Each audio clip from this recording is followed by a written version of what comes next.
Pernahkah kamu bertanya, mengapa pemuda Nahdlatul Ulama punya barisan sendiri? Mengapa nama Ansor dipilih?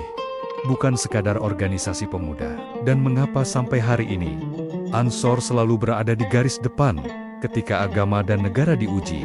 Video ini akan membawa kita mundur ke masa ketika semangat santri muda mulai mencari bentuk, hingga akhirnya melahirkan sebuah gerakan yang kita kenal sebagai Gerakan Pemuda Ansor. awal abad ke-20 adalah masa yang bergolak. Bangsa Indonesia masih berada di bawah penjajahan, dan kesadaran nasional mulai tumbuh di berbagai lapisan masyarakat. Di kalangan pesantren dan santri, muncul kegelisahan yang sama. Bagaimana pemuda bisa ikut berperan aktif tanpa tercerabut dari nilai Islam dan tradisi ulama? Para kiai menyadari satu hal penting. Perjuangan tidak cukup hanya dengan ilmu dan doa. Ia juga membutuhkan energi muda, semangat yang bergerak cepat, dan keberanian untuk turun ke lapangan. Dari kegelisahan inilah, cikal bakal Ansor mulai terbentuk.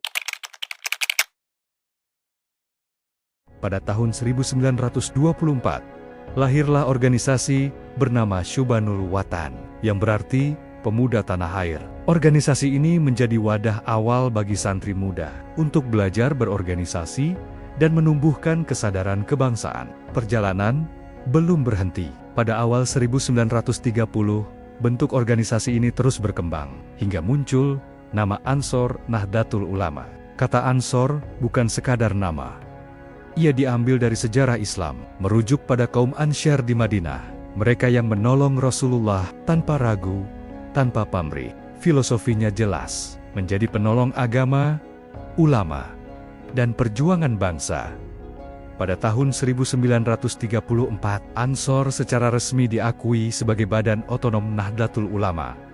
Dan pada tahun 1962, nama resminya ditetapkan menjadi Gerakan Pemuda Ansor, seperti yang kita kenal hingga hari ini. Lalu, bagaimana sebenarnya hubungan Ansor dengan Nahdlatul Ulama?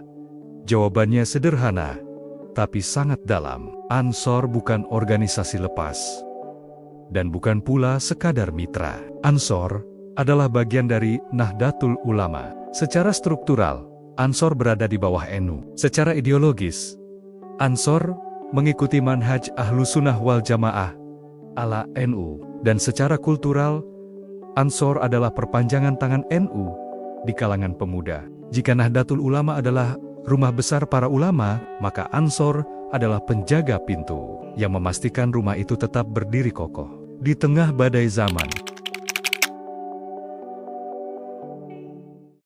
Sejak awal, Ansor tidak hanya bicara soal dakwah, Ansor bicara tentang Indonesia. Ketika bangsa ini terancam, pemuda Ansor selalu hadir. Dari masa perjuangan kemerdekaan hingga masa mempertahankan NKRI, Ansor mengambil peran penting. Dari rahim Ansor, pula lahir Banser, barisan yang dikenal bukan hanya sebagai pengaman, tetapi juga sebagai relawan kemanusiaan. Di saat bencana dan konflik sosial, disinilah terlihat jelas bagi Ansor, mencintai agama dan mencintai tanah air bukan dua hal yang bertentangan. Ansor lahir bukan karena ambisi kekuasaan. Ia lahir dari kesadaran sejarah, kesadaran bahwa pemuda harus bergerak, kesadaran bahwa agama perlu dijaga, dan kesadaran bahwa Indonesia harus dipertahankan. Hari ini, tantangannya mungkin berbeda, bukan lagi penjajahan fisik, tetapi perpecahan, ekstremisme, dan lupa sejarah. Namun, semangat Ansor tetap sama, seperti makna namanya sejak awal, menjadi penolong ketika yang lain memilih diam. Jika kamu ingin memahami peran pemuda Nahdlatul Ulama lebih dalam, jangan lupa subscribe channel ini, dan tonton video-video lainnya tentang sejarah Islam dan kebangsaan Indonesia. Karena bangsa yang besar adalah bangsa yang tidak melupakan akar perjuangannya.